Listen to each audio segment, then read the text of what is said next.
Welcome back, everybody. It's so good to be here this evening with you guys. I'm so excited for tonight's episode. I am Leilani Langdon, the host of What's Your Story, a space where we get to journey through people's stories in hopes that it will inspire you to know, own, and share your story. And so I'm here today. And so if you're here, whether you're a part of our What's Your Story community, let me know you're here. If this is your first time, I'm going to ask you to go ahead and give me a hand raise emoji. We want to celebrate your first time watching with us, and let us know where you're watching from. But if you are part of the community, go ahead and just come on in the comments and let me know you're here. Say hi. I want to hear from you guys today. So I was talking to my husband, who first of all is an awesome, what can I say about him? He is so supportive of everything that I do. So much so that sometimes I'm like, hey, I'm thinking about this idea. I'm not sure how to figure this one thing out. And he's like, all right, cool. He'll give me some ideas. And then you see him like on the computer at night, just trying to figure out exactly what I need to know or what I need to buy in order to do it. So shout out to him for the support. Hey, Evie, good to see you, girl. Evie's part of our community, and so I'm excited that she's here tonight. But anyway, he said to me, Leilani, some people may be watching and don't really know who you are. I think I introduced myself the first time, but I'm just going to take a second and do that before we jump into our What's Your Story highlight. But as always, I want to remind you that our live chat is a space for engagement and community and affirmation and love and empowerment. It's a space that is it's a judgment-free zone. I'm going to say that again. So it is a judgment-free zone. We are here to uplift one another and to support the people who are bravely and courageously making the decision to share their story. So that's what that space is. But if this is your first time, hey, Zakia, good to see you, girl. Again, if it's your first time, let me know where you're watching from and I'll shout you out. But I just wanted to just reintroduce myself. I'm Leilani Langdon. I am a mommy of 3. I am a wife. I am a lover of Jesus. And I am passionate about helping others learn how to share their story. Now, it's funny because I'm also a licensed clinical social worker, and I've been that for many years. I've done years of counseling and therapy. And it's funny how God has always allowed this passion to exist, but I just had never saw it as something to do outside of that space. So, when I'm meeting with people and I'm coaching and I'm doing that, I'm helping people heal their traumas and work through their situations and move forward, whatever they need to move forward from, through their story, but through that lens. So it's so exciting to be able to be in this space and be able to help people do that, or help others be inspired by that process through this platform. Andrea, it's so good to see you on here. Sending you love from Dallas. Listen, I hope it's warmer. It's been good, but I'm sure that Dallas is giving you some really great weather. But anyway, so that's a little bit about who I am. Hey, Ann, good to see you, girl, on here.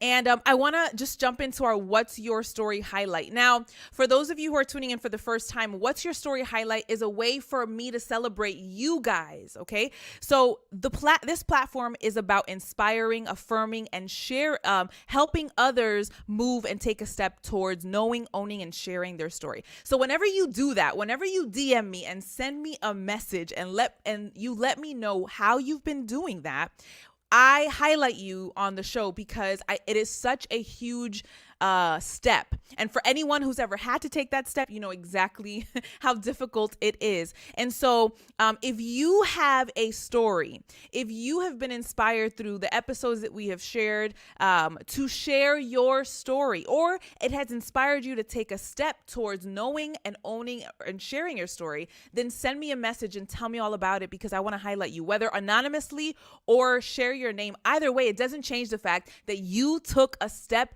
towards sharing and owning your story, and that takes courage. So thank you for that. Hey guys, I love seeing everybody coming on in. Now, we're going to jump into our What's Your Story highlight. So now here's the thing. When we share the highlight, it is a moment of celebration, okay? And so I want you to get your party hat emojis ready, because I need to see them popping up in the chat, because our What's Your Story highlight is coming today from a friend of mine named Clarissa Mom Premier. Clary, I don't know if you are here, but if you are, girl, go ahead and show some love in the chat. And here's what it says. Clary says, ever since you started talking about your show, God has been sending me miracle after miracle around our story. I literally went from not talking about it at all to talking about it today on Instagram Live. I hopped on this IG Live where you get to ask a spiritual author questions. I have joined before, but today I got randomly picked to ask my question. I started talking about Miggy, my son, and my feelings. My question was how to surrender my feelings to God.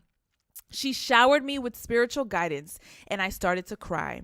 I feel a real shift in me. I am no longer hiding in the shadows of my pain. Yes, girl, I'm so excited to read this. I am no longer hiding in the shadows of my pain. I feel free. Sharing frees you. Something really powerful happens when you open up. I honestly had barricaded myself for the past year, which is okay because I needed time to heal. But now it is time to blossom. Clary, you are here and we want to celebrate you today. So drop your party hats because, guys, her highlight today is so indicative and powerful of the things that we experience when we are dealing with strong emotions in connection to an experience that we just had. And she says that, she says here, right, that for so long she kept her feelings and her emotions hidden about her scenario with her son. And I don't want to share too much about that because it's her story, and she'll be sharing she'll be sharing it with us at a later time. But yes, go ahead and blossom, girl. Definitely, Clary. I've seen it. I've loved the fact that I've been a witness to it. But here's what's so powerful about it is that she was inspired through this platform to be freed from the belief that she had to isolate her pain, that she had to keep her pain hidden, that she couldn't share it with others because maybe others wouldn't understand. And I'm just so proud of her for taking the step towards sharing, because sharing freed her. And listen, sharing frees you.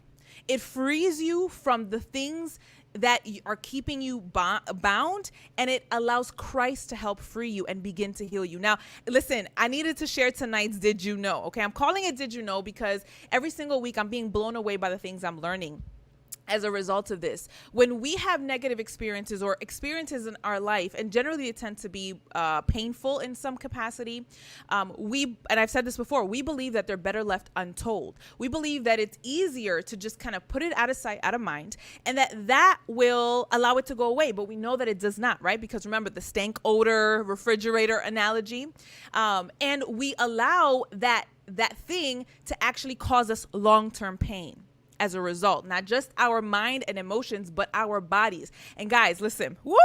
So I have a little lesson today that I'm so excited to share. Claudia, I was definitely hiding and it was too scary. Absolutely. Fear is the number one reason why we keep our stories hidden to ourselves and are afraid to even heal, because we're afraid to be exposed to it again, to relive it, to feel like it's not going to be, we're not going to be able to get through it. So here's what I want to encourage you with tonight. So we're going to talk about the buffalo. Yes, I said the buffalo, and not the VeggieTales buffalo song. If you guys saw my husband's thing about VeggieTales and my son playing things on repeat, Jesus help us. But the buffalo in Colorado. So Colorado is this unique state that has east and west, and as a result, it's divided right down the middle. And as a result of that, has cows and buffalo. So it's the only state, I believe I was reading, in the entire U.S. that has cows and buffalo in the same state. Now, what ends up happening, right? So when there is a storm that is on its way, the cows, and you see this with birds as well, right? If a storm's coming, the animal kingdom and birds, and in this particular instance, cows, they look and they see the storm coming and they start to run. Okay. They start to run. They run. The problem is, right? Not only are cows a little slow, okay, but they can't outrun the storm. They cannot outrun the storm. So eventually what happens is they end up running in the storm, right? They're being rained on. There's hail, there's wind, all these things, right? They're being rained on in the storm, and they end up spending considerably more time and pain and energy and frustration because they are running with the storm. Now, here's why this is powerful.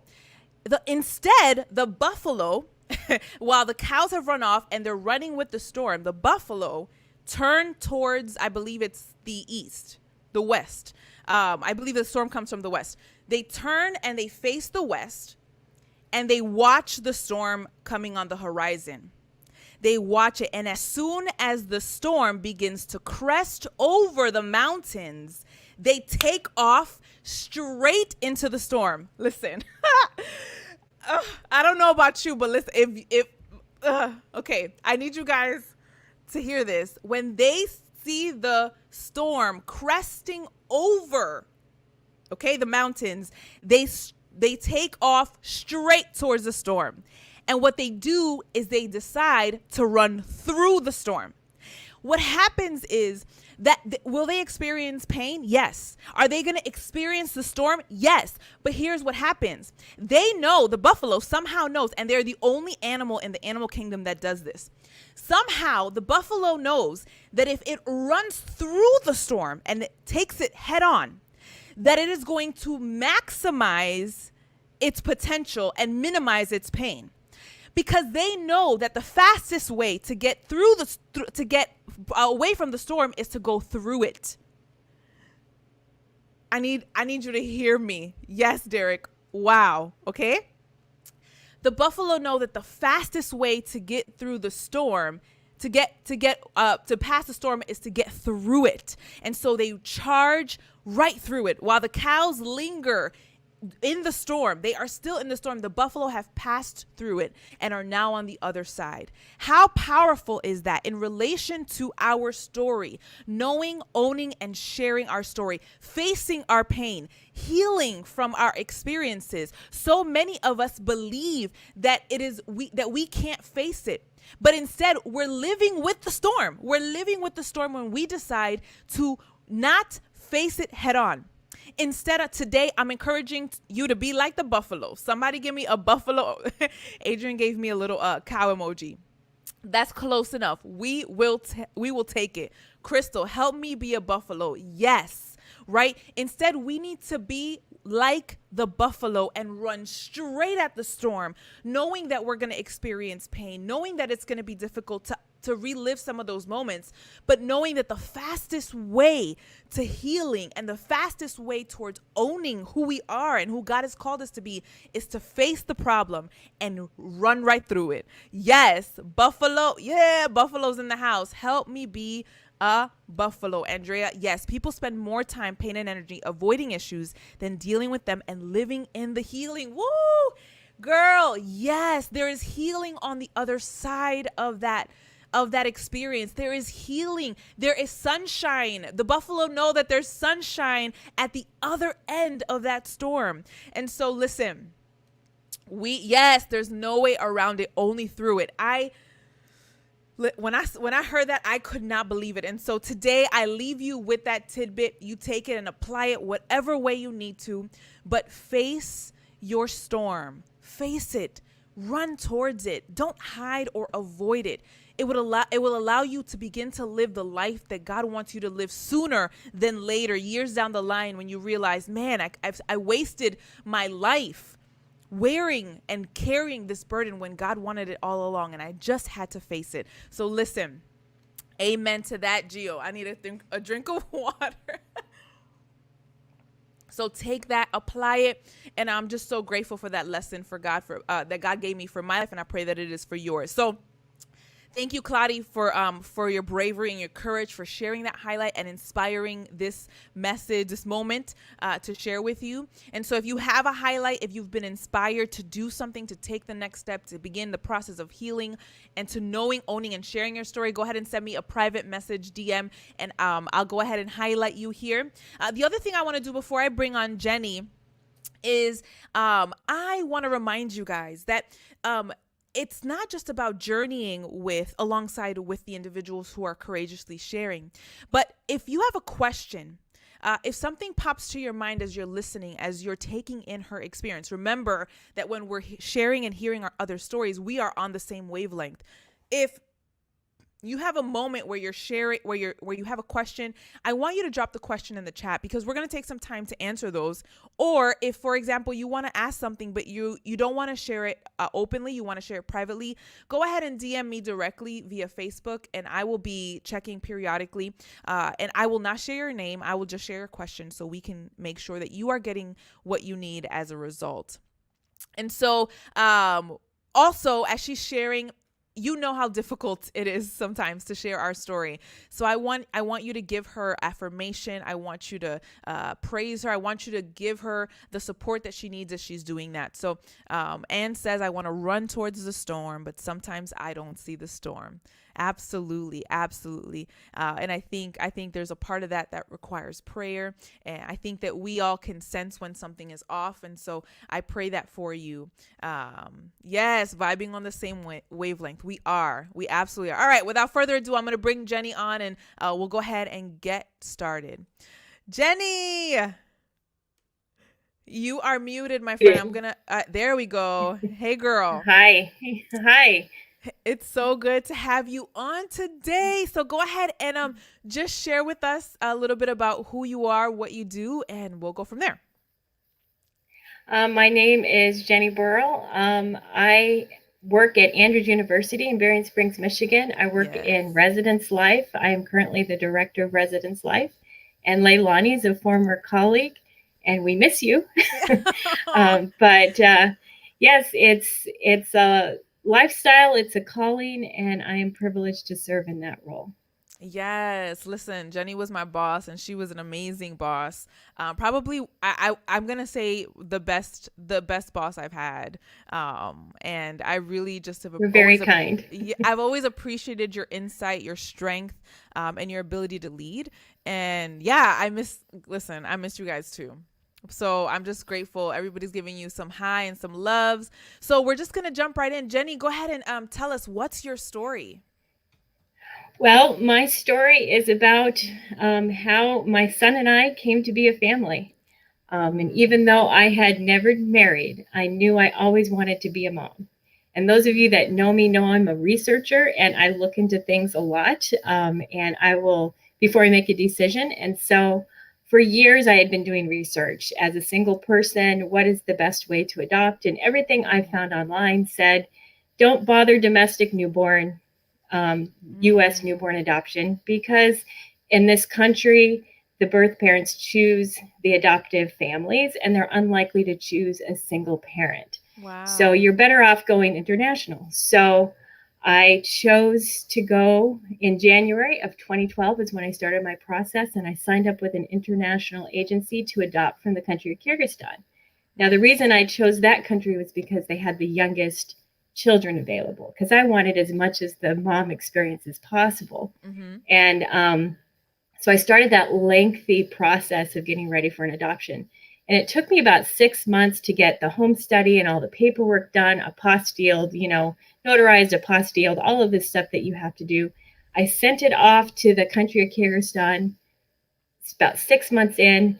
And then as soon as my paperwork arrives in the country, I get a notice from my agency that the adoptions have halted in that country due to corruption. And so everything was on hold. And they said, would you like to switch to a different country? And this was like July. And knowing that the school year was about to start, I said, well, let's just wait a couple of months and see if things open again before I switch to another country, because I won't have time to redo paperwork now anyway, because the school year is about to start. But a couple months passed, things did not clear up. And I said, okay, I'm willing to switch to the country of Russia. So I rushed around, got all my paperwork redone. Wow. It took me another 3 to 4 months because I didn't have to redo everything, but I had to update things. And so I got all my paperwork done for Russia, sent it in, and there were rumblings on the news about, Putin was upset at the U.S. and all of this. This was in December of 2012. And I sent my paperwork in, and then on December 26th, which is probably about the time it arrived in the country, I got news that Putin had banned Americans from adopting in Russia. Wow. Now, I count myself one of the lucky ones because there were families that were there and had met their children and were never allowed to bring them home. Oh my I had goodness. not yet been matched. I had just sent in my paperwork. Wow. Needless to say, this is two major setbacks. I was devastated and I Of didn't course. really know what else to do. So I went back to my research and I looked online to find out what kinds of options do I have available to me. Mhm. And amazingly and interestingly, and I think this is God, I saw everywhere I looked, singles can adopt domestically newborns with no problem, and you'll get chosen just as quickly as a married couple, and don't worry about it. Wow. I was like, well, where was that when I was What looking initially? before? Right. And so I decided to sign up with an American newborn adoption program. And I spent, in that time, I signed up, I think this was February now of 2013. So I'm a year and a month in to my process. Wow. I was communicating with my international adoption agency and saying, I need a return of all refundable expenses, please, because I had paid for my adoption in full. I had paid $26,000 to this agency. Gosh. All I had left to pay them was my travel expenses to go pick up a child. And so I was like, please send me back my refundable expenses. And I wasn't getting any responses. And I remember it very vividly. It was a Friday. I got an email from them and it said that they were filing Chapter 7 bankruptcy. And I never saw that money again. Oh my so gosh. all my funds were wiped out. I had paid for it in full and I was devastated. And at that point, I felt a lot of anger and frustration. At first, I was like, oh, it's just money. But then, like, by the end of that weekend, I was like full on angry. Right. And I remember having, yeah, that's a lot of money. And if you work for the church like I do, you know, you don't make a lot of money. So it's, it's not a small sacrifice. Change here. Yes. Right. It's a sacrifice. Yes. Yeah. So I found myself practicing forgiveness every day because there was no way to get past the anger than to just practice forgiveness. Wow. I remember Natalie, my administrative assistant, came in one day. She says, how are you today? I says, well, I'm practicing forgiveness because I've been swindled. I've really been swindled. I was pretty frustrated. And, but what's amazing about that, I was tempted to doubt that this was the plan for me. But I was reminded constantly that God was in control because every time a bill came due for that domestic adoption agency or our lawyer, it was actually an attorney, not an agency. Somehow I had the funds needed to pay every bill that came. I have an amazing support system with my family and my community. And God provided whenever a bill was due without me needing to ask anybody, hey, money's due. Can anybody help me? And it was there. Over the course of the next year, I was matched 3 separate times with a birth mom. And rather than go into detail of each of those cases, I'm just gonna, because the powerful part of my story is towards the end, those 3 separate times I was matched, the birth mom changed her mind.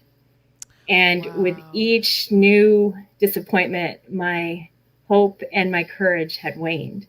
So now I'm almost 2 years in. It's December of 2013. I just had another disappointment and I seem to be back at the beginning. I'm 2 years in. And I was devastated. And I really felt like God was asking me to be like Hosea in the Bible. You know, where God asked Hosea to marry Gomer to show the love he has for his people.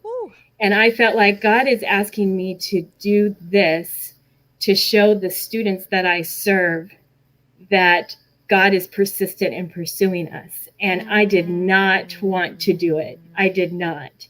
So in December 2013, I spent many, many, many long nights walking at night around campus and just begging and pleading with God, please don't make me do this. Please don't make me do this. I don't want to do this for nothing.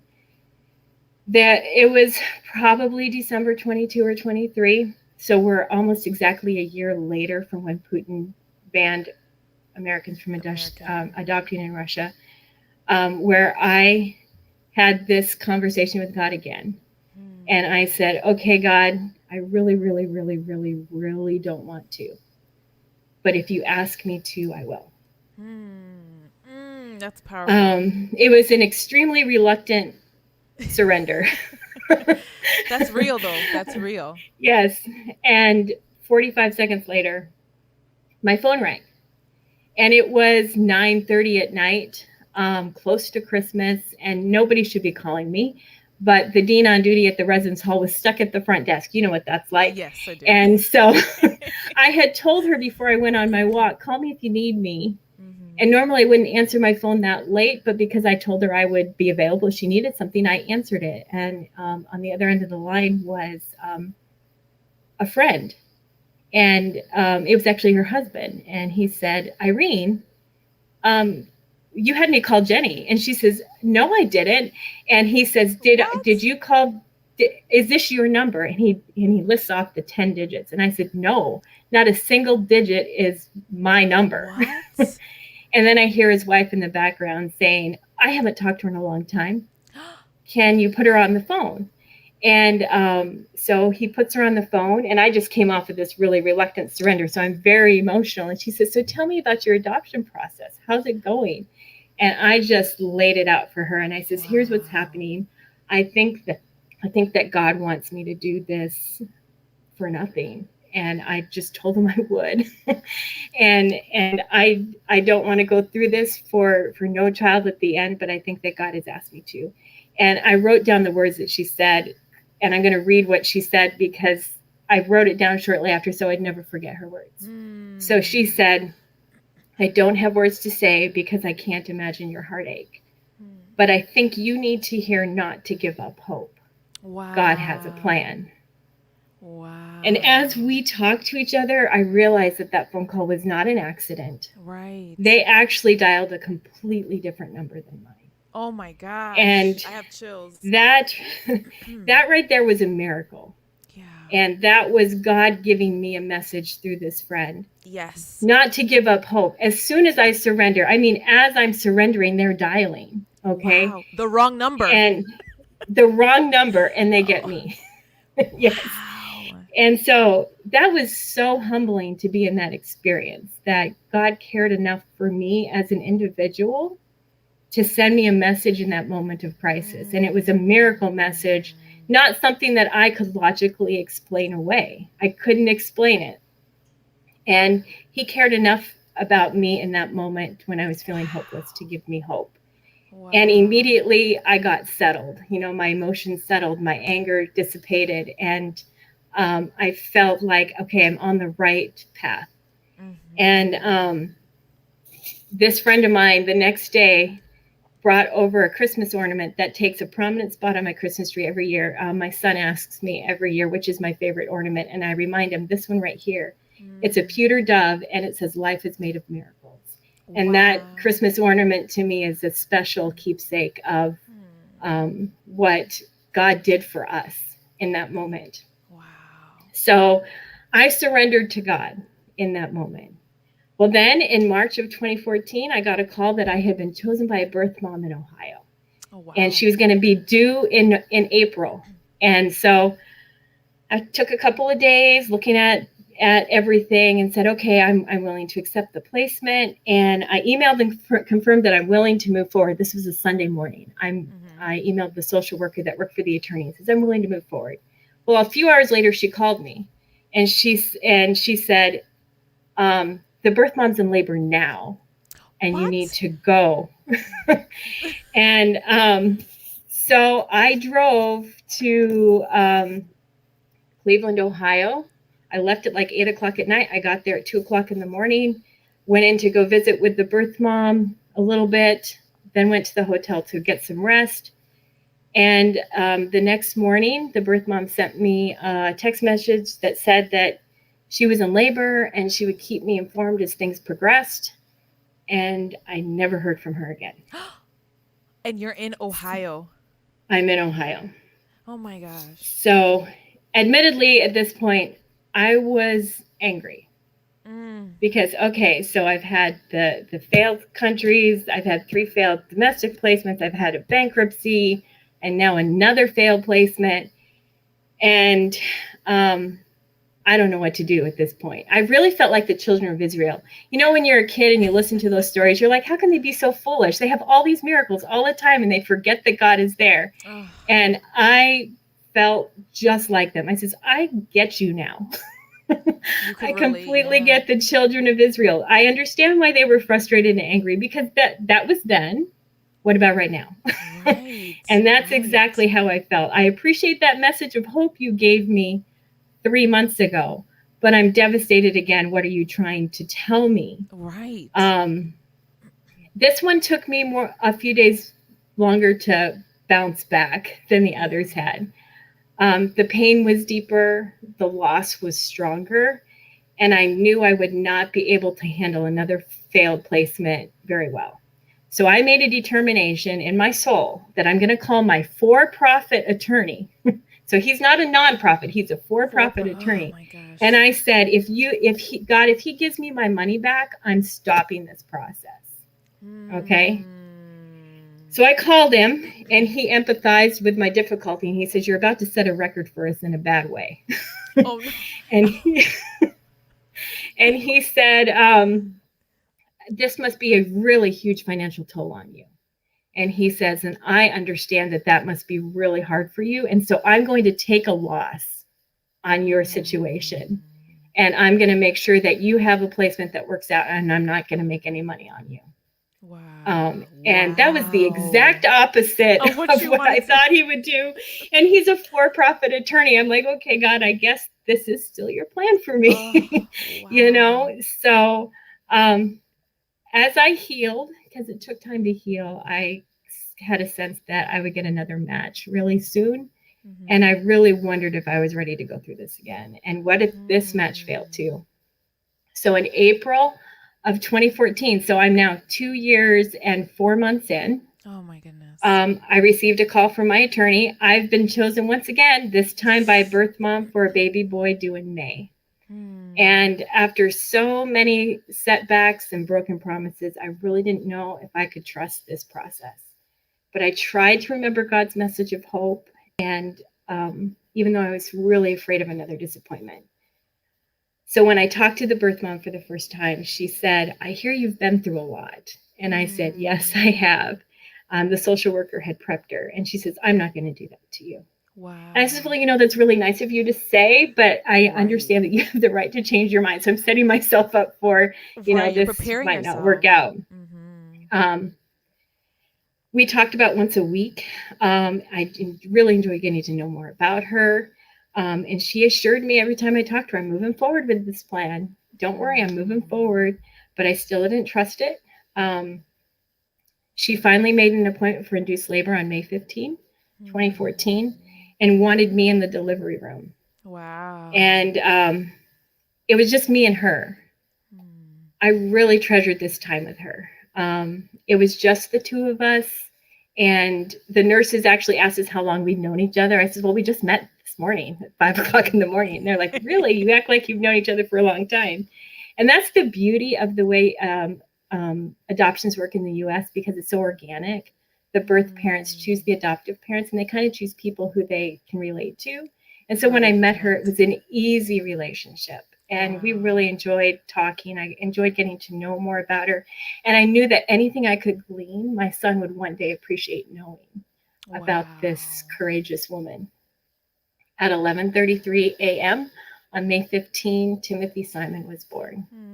And the birth mom graciously asked the nurses to let me hold him first. Wow. And that was a true privilege, because that's not my adoption story at this point, at any point actually, is not normal or common. So most adoptive parents don't get to be in the delivery room. Most adoptive parents don't get to hold their babies as the first person. So over the next day, I was given the opportunity to feed him every feeding in the nursery. They gave me a room in the hospital, and I would wander between the nursery and to the birth mom's room, just, you know, like trying to spend time with both, you know. Wow. Um, when it was time for her to fill out the birth certificate, I got a call. And she says, "Can you please come to my room because I'm doing the birth certificate and I want to make sure that I spell everything correctly." She unselfishly Mm. said that she wanted to be sure that the only name that he ever knew was the one that I gave him. Mm. Another Oh, selfless act on her part. wow. The attorney was scheduled to come the day after his birth. The way it works in the state he was born in, it's 24 Mhm. hours after birth that the birth mom signs the paperwork. And once she signed and I signed, the consents would be irrevocable. Mhm. I asked her if the birth mom, if she wanted to have Timmy brought to her room before she signed, and she stated that she would if I wanted her to. Wow. Again, putting my needs before her own. And I said, "Of course, I Mhm. want you to." When I go to her room, um, and the nurses bring Timmy in, she asked me to hand him to her, and I bring him over to her, and I says, "I'll go now so you can have some private time." And she says, "No, I want you to stay." Hmm. Um, and I handed her to him, and she stared into his face with a look of pain and love, and she just sobbed. Mm. And my heart broke. So I'd grown to love this woman over the last 1 or 2 days, and it was just so hard for her, and she was so brave. And at this point, thinking, all of the stuff I had been through, there was a huge part of me that was praying, "God, let her change her mind because I can't let her go through this Wow. pain." Wow. Um, Oh my goodness. and I just sat next to her and I cried tears of my own. And I just said, "Okay, God, your will be done. Whatever needs to happen with this little baby boy, I need it to happen because this Mm. is hard." Um, I asked God to bless her with peace if this was to be her decision. Um, the attorney arrived and I was asked to leave the room. About 15 minutes later, the attorney came to my room and she said, "It's your turn." And it just took me a couple minutes and I signed the paperwork and he was Wow. legally mine. But they Wow. don't tell you this in the adoption process that there is a period where you grieve. You grieve for what somebody else lost. Hmm. So it wasn't just joy, there was a little bit of grief too. Yeah. I Um, can imagine. and and we're making an appearance. Oh, big boy. um, I ran down the hall when I found out that she had signed, and I found her as she was packing up her car, and she was going to drive herself home, and we just Mm. hugged, and she said, "I'm glad he's with you. God chose you for him." Mm. And we both cried, gave her a long hug, and this woman has a place in my heart forever. Wow. Um, we'll always be joined together, and she's somebody I'll never forget. Absolutely. My adoption journey has helped me understand the gospel in a really tangible way.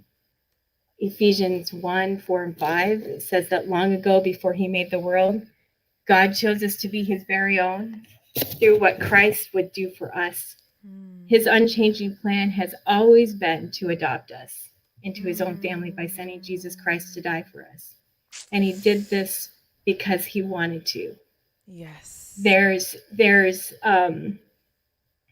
really no way to describe the pain that birth parents go through with adoption, and how much love is involved in the adoption process on both sides. Yeah. There's bravery, there's courage, there's love. Yeah. Um, and it's just amazing to think that God's love for us is so great that he will never stop pursuing his adoption plan for us. He's going to Mm. pursue, pursue, pursue no matter what happens to us and with us. And he wants us to be his adopted children. He traded his own son to adopt us. And that's Yeah. crazy to think about. I mean, you probably wouldn't Right. ever think about giving up one of your kids just to adopt another one, No. you know? Right. It's like, no, But but that's what that's he what God did. chose to do for, yes. Wow. My journey's been difficult, but I'm really thankful that it was on this side of it, Yeah. because not only can my journey show this little guy that the creator of the universe wanted us together so much that his heavenly father would direct my 2 year plus journey literally around the world right to him. Mercy, cause But I oh also ended up with a wonderful story to share with him about the unselfishness of his birth mom. He is wow. wanted, he is loved, Yes. and I wouldn't change it in a second. Oh my And goodness. that is my story. And all I can say to end it is I am blessed. We are blessed. Yes. Yes. And he is living proof of what you said. Jesus' example for us, for our life, for our experience.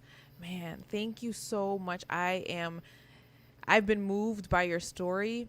And it's so powerful to hear it again and to see him, right? To see him in the flesh and to know that you your experience wasn't in vain, right? Because he wasn't even formed yet when that process Right. started. No, So God had it all picked out from the moment when I was doing the research, and it put me in a different path. He wanted me yes. to be ready for this one.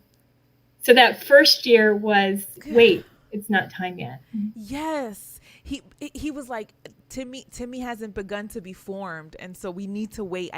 This is what I have for you, but I need you to pause. I need this process to pause. Mm-hmm. And the heartache gave way to that unconditional love.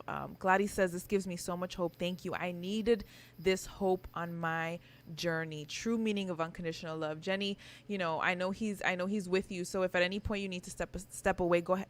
Make sure you just let me know. But we Okay. can.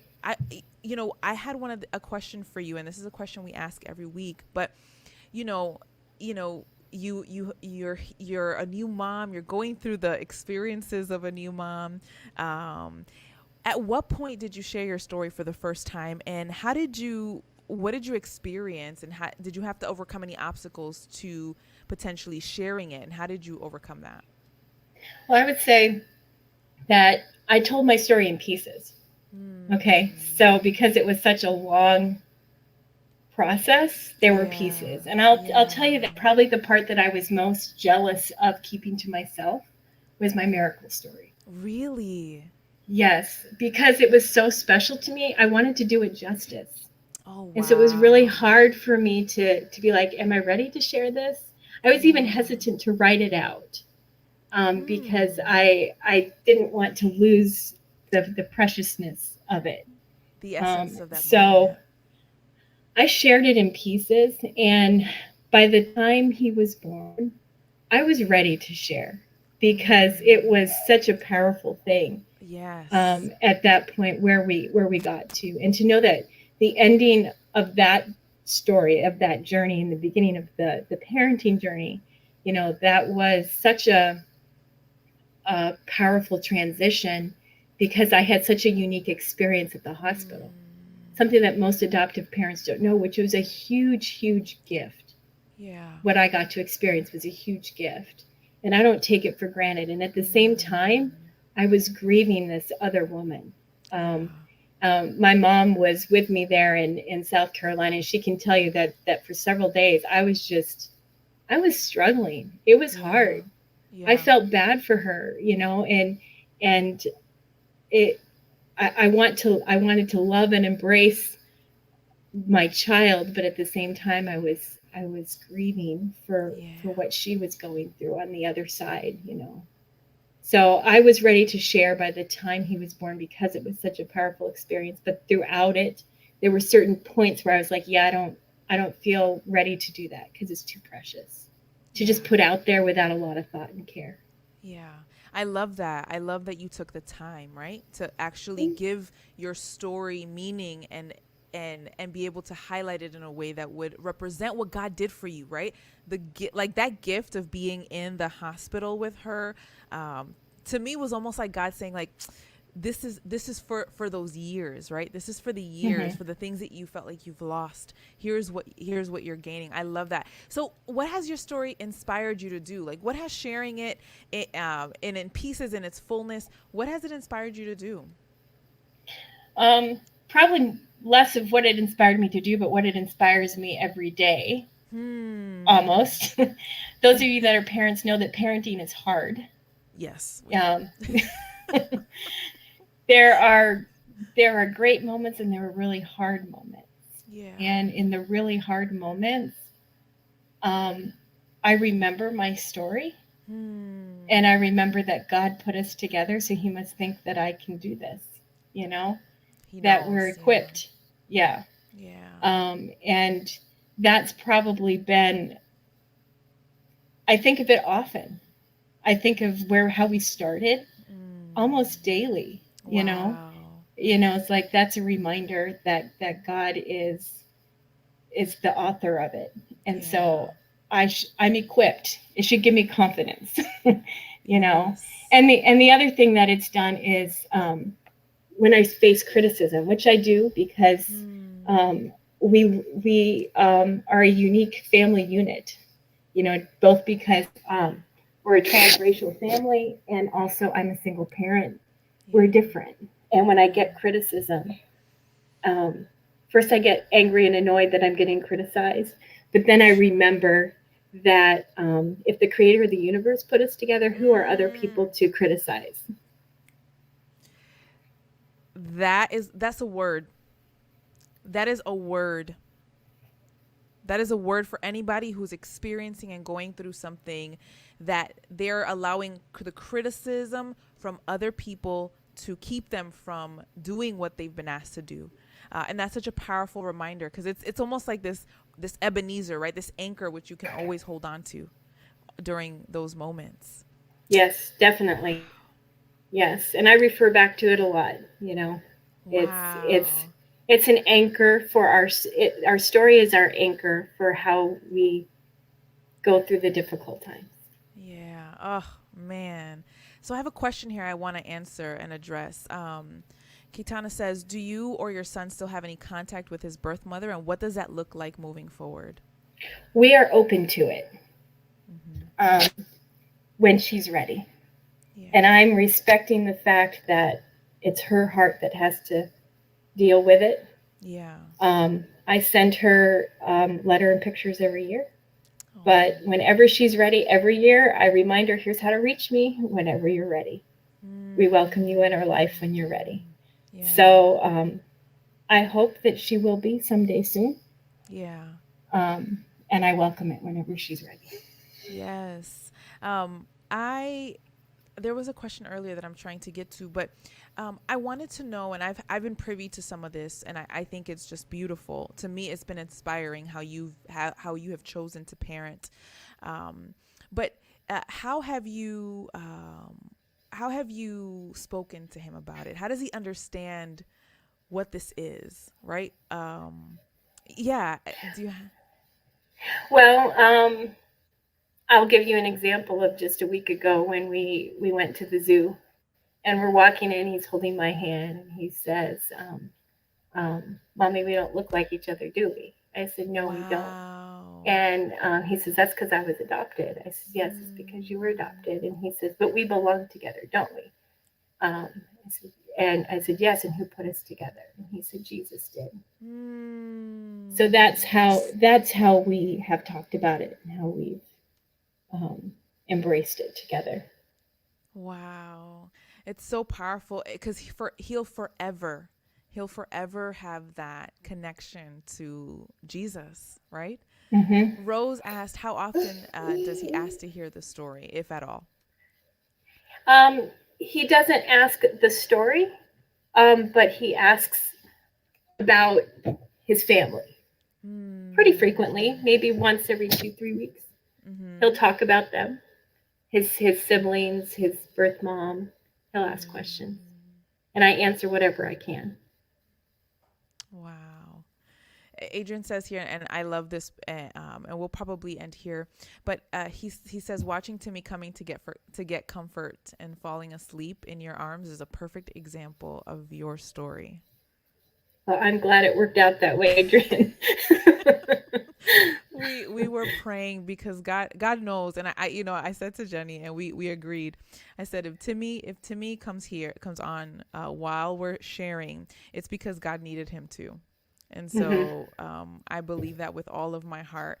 All families are unique, and we need to absolutely embrace diversity, embrace love, and embrace the fact that Timmy will forever know Jesus as a result of this story. And so, Jenny, thank you so much. I need you guys in the chat to just show some love towards Jenny and thank her for being brave and courageous and sharing her story. Thank you for coming on here. I so appreciate you for doing this, and I'm so grateful. I'm actually grateful I got to see Timmy. I've seen him in pictures, but he's just such a beautiful little boy. And so, Well, thank thank you you. for your vulnerability. Well, thank you for allowing me to share. Yes, I'm that glad we could absolutely. be here.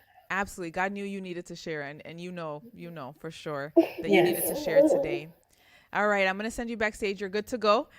So you can put him back to sleep. Thank But you. we love you guys, and I'm going to pull you backstage. Guys, man, thank you, Jenny. Yes, absolutely. Thank you for sharing. He is such a beautiful little boy. And it's funny because I started working at Andrews as an assistant dean right towards the beginning of her journey. He was only a few months old, and I remember being at our staff retreat. And Jenny, I'm gonna share this story because it's so funny, but it was just such a beautiful moment to me. She brought him to the retreat, and like we had just gotten there to see the house for the first time with all the RAs before they came, and like right as she's pulling in to put him down, he has a blowout. And for those of you who are parents, you know what a blowout is, and it was everywhere. It was on the keys that we needed to open the door. And I remember just like, yeah, girl, we got this. Let's go. Like, it was just so natural to just be like, oh, it's a blowout. Let's just wipe it out. We're good. Wash up the keys. We are good to go. And I remember that was the first retreat that Timmy spent with us. And it was just so beautiful to see him after knowing part of her story.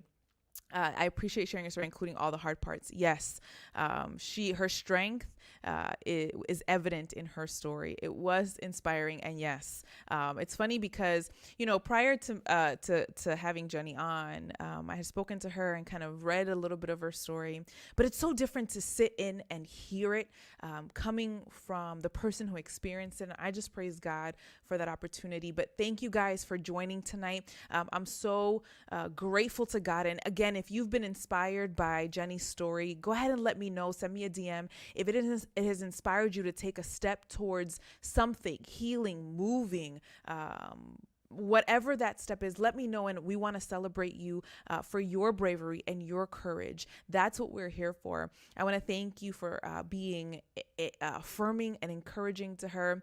And just want to let you know that next week we're going to be having the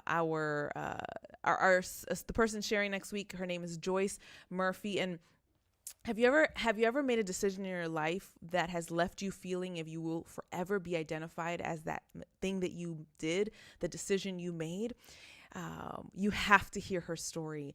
The freedom that she has experienced as a result of surrendering her story to God is one that will blow your mind. It is infectious, and just to see the transformation in her has been powerful. I know it'll be powerful for you. So until next time, go ahead and share, like, comment, and join us next Sunday as we come back together for another episode of What's Your Story. See you all.